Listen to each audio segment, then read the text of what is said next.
BRS నేత MLC కవిత అరెస్టుకు సంబంధించి ఈడీ కీలక ప్రకటన రిలీజ్ చేసింది. లిక్కర్ కేసులో అరవింద్ కేజ్రీవాల్, మనీష్ సిసోడియాలతో కలిసి కుట్ర చేసినట్లు తెలిపింది. కవిత ఇంట్లో సోదాలు చేస్తుండగా కవిత బంధువులు ఆటంకం కల్పించారని ఈడీ చెప్పింది. కవిత లీడర్లతో కలిసి లిక్కర్ పాలసీని లీక్ చేశారని ప్రకటనలో పేర్కొంది. 100 కోట్లకు అక్రమంగా ఆప్ నేతలకు చేర్చారని తెలిపారు ఈడీ అధికారులు. లిక్కర్ కేసులో ఇప్పటి వరకు 15 మందిని అరెస్టు చేసినట్లు తెలిపింది. ఢిల్లీ లిక్కర్ స్కామ్ లో 128.79 కోట్లు సీజ్ చేసినట్లు ఈడీ పేర్కొంది.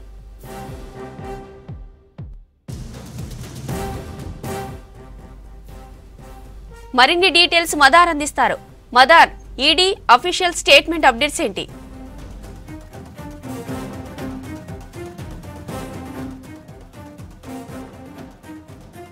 కవిత అరెస్టుకు సంబంధించి అరెస్టు జరిగిన నాటి నుంచి అలాగే అంతకుముందు లిక్కర్ పాలసీకి సంబంధించినటువంటి వ్యవహారంలో ఇప్పటివరకు చోటు చేసుకున్నటువంటి పరిణామాలను పూర్తి స్థాయిలో విశ్లేషిస్తూ ఒక అఫీషియల్ నోట్నైతే కొద్దిసేపటి క్రితమే ఈడీ కార్యాలయం విడుదల చేసింది.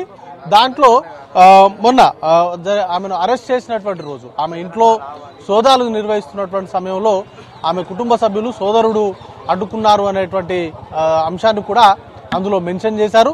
ఆ తర్వాత 16వ తారీఖున కోర్టు రౌజ్ అవెన్యూ కోర్టు ముందు హాజరుపరిచిన తర్వాత 23వ తారీఖు వరకు కూడా ఆమెను కస్టడీకి ఇచ్చినటువంటి అంశాన్ని అందులో మెన్షన్ చేశారు. వాటితో పాటు లిక్కర్ పాలసీకి సంబంధించి లిక్కర్ పాలసీ రూపకల్పనకు సంబంధించిన అనేక అవకతవకలు జరిగాయి. దాంట్లో 100 కోట్ల రూపాయలకు సంబంధించి ఆమ్ ఆద్మీ పార్టీకి ఇచ్చినటువంటి వ్యవహారాన్ని అందులో కోట్ చేశారు. దాంట్లో కవితకు సంబంధించి రిమాండ్ రిపోర్ట్లో ఇచ్చినటువంటి కస్టడీ పిటిషన్లో పేర్కొన్నటువంటి అంశాలు కావచ్చు, అలాగే ఇప్పటి వరకు జరుగుతున్నటువంటి పరిణామాలను కూడా దాంట్లో చెప్పారు. ముఖ్యంగా ఇప్పటి వరకు ఎంతమంది అరెస్ట్ అయ్యారు, కేసుకు సంబంధించినటువంటి వివరాలను కూడా దాంట్లో కోట్ చేశారు. ఇప్పటి వరకు మనీష్ సిసోడియా, అలాగే విజయ్ నాయర్, సంజయ్ సింగ్ తో పాటు మొత్తంగా ఈ కేసుకు సంబంధించి 15 మందిని అరెస్ట్ చేసినట్టుగా ఈడీ తెలిపింది. ఇక దేశవ్యాప్తంగా ఈ కేసుకు సంబంధించి ఢిల్లీ, హైదరాబాద్, చెన్నై, ముంబైతో సహా దేశవ్యాప్తంగా 245 ప్రాంతాల్లో ఈడీ సోదాలు నిర్వహించినట్టుగా ప్రకటించారు. ఈ కేసుకు సంబంధించి ఒక ప్రాసిక్యూషన్ సంబంధించినటువంటి ఒక కంప్లైంట్, దాంతో పాటు ఒక 5 అనుబంధ ఛార్జ్షీట్లకు సంబంధించినటువంటి దాఖలు చేసినట్టుగా కూడా దాంట్లో మెన్షన్ చేశారు. ఓవరాల్ గా ఈ క్రైమ్ ద్వారా 128 కోట్ల 79 లక్షల రూపాయల వరకు అవినీతి జరిగింది. దానికి సంబంధించినటువంటి తాత్కాలిక అటాచ్మెంట్స్ అనేది కూడా కోర్టుకి ఇచ్చినట్టుగా కూడా ఓవరాల్ గా అయితే దాంట్లో తెలిపారు. ఈ కేసుకు సంబంధించి 2 అటాచ్మెంట్ ఆర్డర్లు అనేది కూడా ఇచ్చినట్టుగా వారు ప్రకటించారు. ఆమ్ ఆద్మీ పార్టీకి సంబంధించి కిక్ బ్యాగ్లకు సంబంధించి కవిత ఆదేశాల మేరకే ఇప్పటివరకు 3 కీలకమైనటువంటి అంశాలు ఇందులో శరత్ చంద్రారెడ్డి, అరుణ్ రామచంద్ర పిల్లై, అలాగే మాగుంట రాఘవ, మాగుంట శ్రీనివాస్, ఈ 4తో పాటు కవితకు సంబంధించినటువంటి పిఏ అశోక్ కౌశిక్, వీరిచ్చినటువంటి స్టేట్మెంట్ల ఆధారంగానే కవితను అరెస్ట్ చేసినట్లుగా ఈడీ ప్రకటించింది. అయితే కస్టడీ పిటిషన్ కు సంబంధించి దాంట్లో కొన్ని చాటింగ్ కి సంబంధించినటువంటి వివరాలు కావచ్చు, అలాగే ఇప్పటి వరకు కస్టడీలో ఉన్నటువంటి ఈ 5గురు ఇచ్చినటువంటి స్టేట్మెంట్లను కూడా ఉటంకించారు. దాంట్లో మాగుంట శ్రీనివాస్ రెడ్డి ఇప్పటి వరకు కవిత ఆదేశాల మేరకే తాను 25 కోట్ల రూపాయలు చెన్నై నుంచి ఢిల్లీకి పంపించినట్టుగా ఆయన అంగీకరించారు. దానికి సంబంధించి ఆయన అప్రూవర్ గా మారుతూ ఆయన స్టేట్మెంట్ ఇచ్చారు. మరొక వైపు అరుణ్ రామచంద్ర పిల్లై ఆయన కూడా కవితకు సంబంధించి తాను కవిత ప్రాక్సీగా ఉన్నాను, కవితనే దీనికి సంబంధించినటువంటి ఫేస్ గా ఉన్నారు, ఆమె సూచనల మేరకే ఇండో స్పిరిట్ లో కావచ్చు, లేకపోతే ఈ ఢిల్లీ లిక్కర్ పాలసీ రూపకల్పనకు సంబంధించిన చర్చల్లో తాను భాగమయ్యామనేటువంటి మాటను కూడా ఆయన చెప్పినట్టుగా ఈడీ మొన్న ఇచ్చినటువంటి కస్టడీ పిటిషన్ లో వారు పేర్కొన్నారు. అలాగే మాగుంట శ్రీనివాస్ రెడ్డి ఆయన కూడా దీనికి సంబంధించినటువంటి వారు, ముఖ్యంగా మాగుంట రాఘవ ఇచ్చినటువంటి స్టేట్మెంట్ ను కన్ఫర్మ్ చేస్తూ కవిత సూచనల మేరకే తన కొడుకు 25 కోట్ల రూపాయలని చేతులు మారాయి, 25 కోట్ల రూపాయలని ఢిల్లీలో ఉన్నటువంటి వారికి అందజేశారు అనేటువంటి కామెంట్స్ స్టేట్మెంట్ కూడా కన్ఫర్మ్ చేస్తూ ఆయన కూడా స్టేట్మెంట్ ఇచ్చినట్టుగా దాంట్లో ఇచ్చారు. ఇది ఓవరాల్ గా చూస్తే ఖచ్చితంగా ఈ 5గురు ఇచ్చినటువంటి స్టేట్మెంట్లు వీటిని బేస్ చేసుకునే కవితను అదుపులోకి తీసుకున్నారు.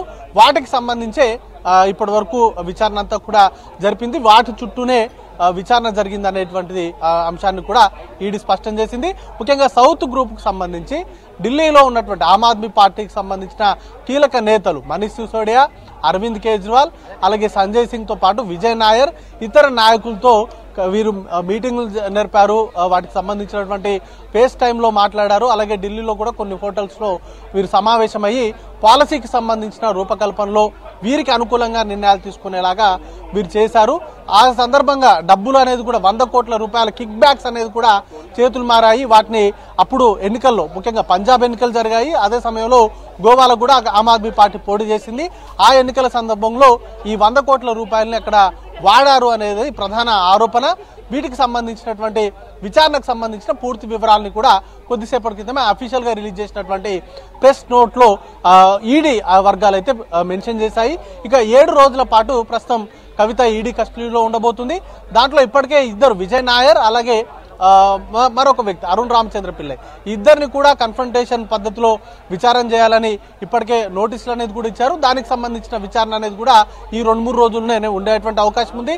కవిత ఇచ్చేటువంటి సమాధానం, గతంలో ఈడీకి సంబంధించిన విచారణలో కవిత 3 రోజులు హాజరయ్యారు.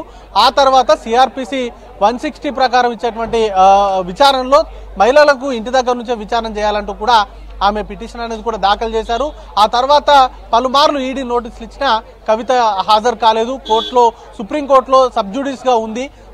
దానిపైన సుప్రీంకోర్టు ఇచ్చేటువంటి నిర్ణయం మేరకు తన హాజరయ్యేటువంటి అంశం పైన హాజరవుతానంటూ కూడా ఆమె గతంలో ఈడీ అధికారులకు చెప్పారు. రేపు దానిపైన విచారణ అనేది కూడా ఉండబోతుంది. అలాగే 21వ తారీఖున ఢిల్లీ లిక్కర్ స్కామ్ కు సంబంధించి అరవింద్ కేజ్రీవాల్ ని విచారణకు రావాల్సిందిగా కూడా సమన్లు జారీ చేశారు.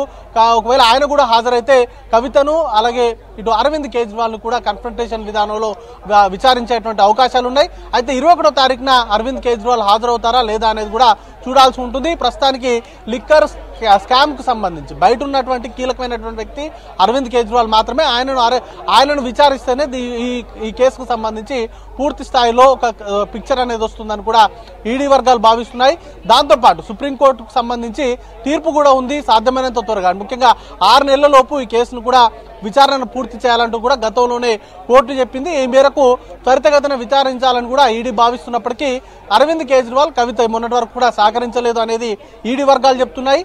అయితే ఇప్పుడు ఈడీ కస్టడీలోనే కవిత ఉన్నటువంటి నేపథ్యంలో ఇప్పటి వరకు అరెస్ట్ అయి ఉన్నటువంటి కస్టడీలో, జ్యుడిషియల్ కస్టడీలో ఉన్నటువంటి నిందితులు ఇచ్చేటువంటి సమాచారాన్ని కవిత ప్రశ్నించేటువంటి అవకాశం ఉన్నట్టుగా తెలుస్తా ఉంది.